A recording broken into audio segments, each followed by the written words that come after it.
The UEC saga continues as Zambry hits back at critics over the recent policy announcement by the Higher Education Ministry on public university entries.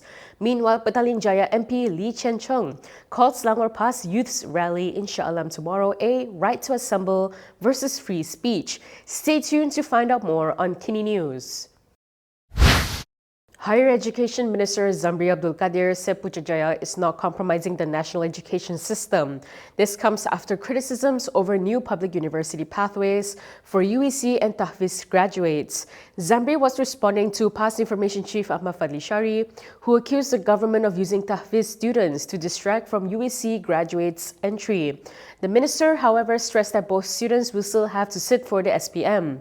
He said this is because of the UPU assessment still depends on SPM results. That means students are required to sit for the examination and pass History and Bahasa Malaysia papers. Meanwhile, Wanita UMNO Exco member Nurul Hidayah Ahmad Zahid responded to those who accused her party of giving in over the UEC issue. She said the cabinet chaired by the Prime Minister made the decision collectively. Separately, Prime Minister Anwar Ibrahim said the government is working out the details of the ministry's recent decision. He is certain that everyone would accept students from both streams to take up select courses on several conditions. Yesterday, the Higher Education Ministry officially announced the new pathway. Candidates who sit for Bahasa Malaysia and history papers under the Malaysian Examination Syndicate may be considered for selected programs. DAP Secretary General Anthony Loke hailed the Higher Education Ministry's education as inclusive for UEC and tahfiz graduates. He said the government's announcement that students from non-education ministry systems could enter public universities was announced by Prime Minister Anwar Ibrahim in January. The Transport Minister said the policy decision was made to improve opportunities for students from various backgrounds. Loke accused critics of opposing greater access to education for young Malaysians. Ia merupakan komitmen daripada kerajaan yang telah diumumkan oleh Yang Berhormat Perdana Menteri pada bulan Januari yang lalu. Itu memberikan laluan kepada tambahan-tambahan sistem pendidikan, lepasan-lepasan sistem pendidikan yang di luar menjaga pendidikan untuk melajukan pelajaran ke tahap tinggi. Bukan misi saja, sijil tahfiz pun dah berdapat. Jadi ini kita menambah akses kepada rakyat Malaysia mendapat pendidikan tinggi. Adalah sesuatu yang baik. Saya beli mengapa pembangkang mata. Pembangkang ini pantang orang mendapat akses pendidikan. Kita dah tambah akses pendidikan dan didik anak-anak kita mendapat pendidikan yang baik. Bangkang dia main bangkang, dia tak nak orang dapat akses pendidikan. Jadi dia nak asingkan anak-anak kita belajar kemerdekaan yang lebih tinggi. Jadi sudah tentu kita dalam kerajaan bersetuju supaya akses ini ditambah baik dan memberikan laluan kepada lepasan-lepasan edisi mendapat pendidikan di IPTA, di peristiwa tempatan, dan juga kepada pelajar-pelajar di sekolah-sekolah tahfiz juga memberikan laluan yang sama. The Higher Education Ministry just opened a new pathway for Chinese independent secondary schools graduates, but there's a catch. It only applies to 4 courses related to Chinese studies for now. In a statement, the ministry said Unified Examination Certificates or UEC graduates will be eligible to apply for Bachelor of Arts in Chinese Language Studies with honors and Bachelor's degree in Chinese Language and Linguistics.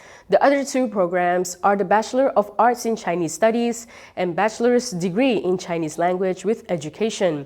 The government had also greenlit entry pathways for students from tahfiz schools or institutions. Candidates from both streams who also have a Sijil Pelajaran Malaysia qualification may apply for any program offered through the UPU online system. Applications are assessed based on merit calculations that includes subject packages set by the Education Ministry and universities' own program requirements.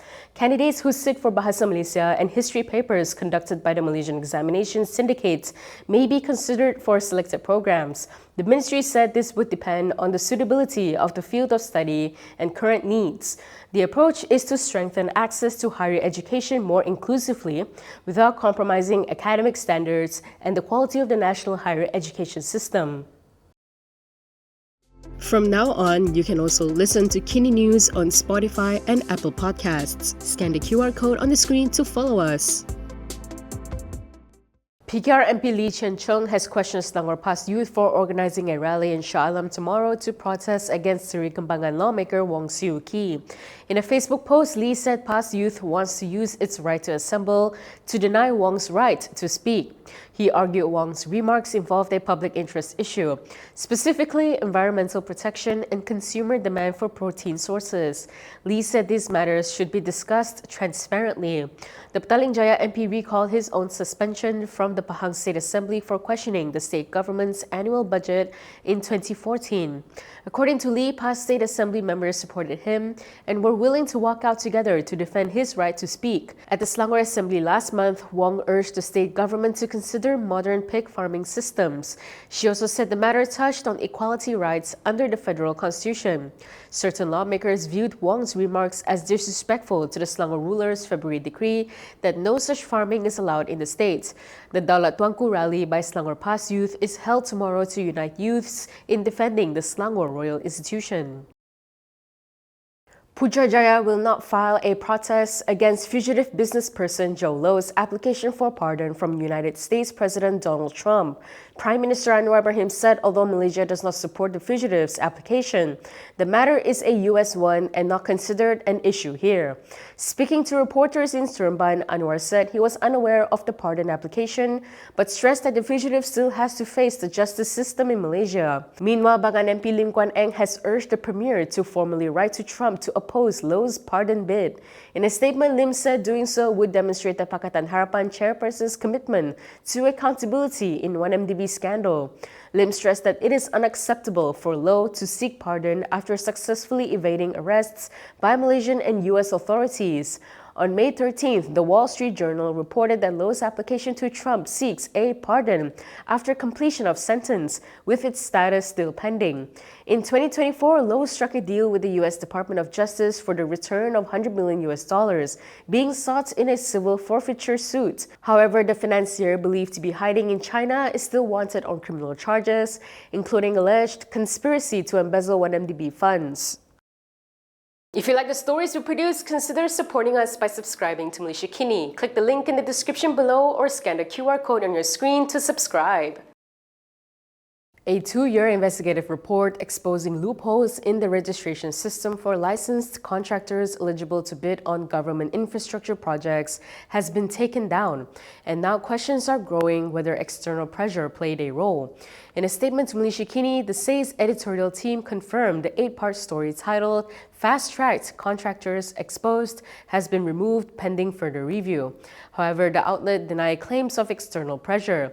It said that upon further review, the piece required additional balance and legal scrutiny to meet editorial standards.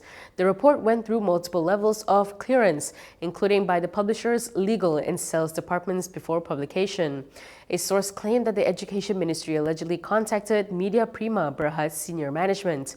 The source further alleged that the call reached Group Managing Director Rafiq Razali, who then issued the purported takedown instruction. However, Rafiq denied the matter when contacted, adding he did not receive such calls. He clarified that the decision to take down the report was made by the SAY's editorial team. In the third part of the report, the journalist narrated how she successfully submitted a bid for an Education Ministry tender to upgrade school facilities armed with a newly acquired license. Malaysia Kini has reached out to Education Minister Fatina Sidek and the Ministry's Corporate Communications head for comments. And that is all from me today. For more stories, you can go to Kinitv.com. You can also follow us on Instagram, X, YouTube, and Facebook for the latest news updates. If you would like to support independent media, do consider subscribing to MalaysiaKini.com. I'm Camelia. Thanks for watching.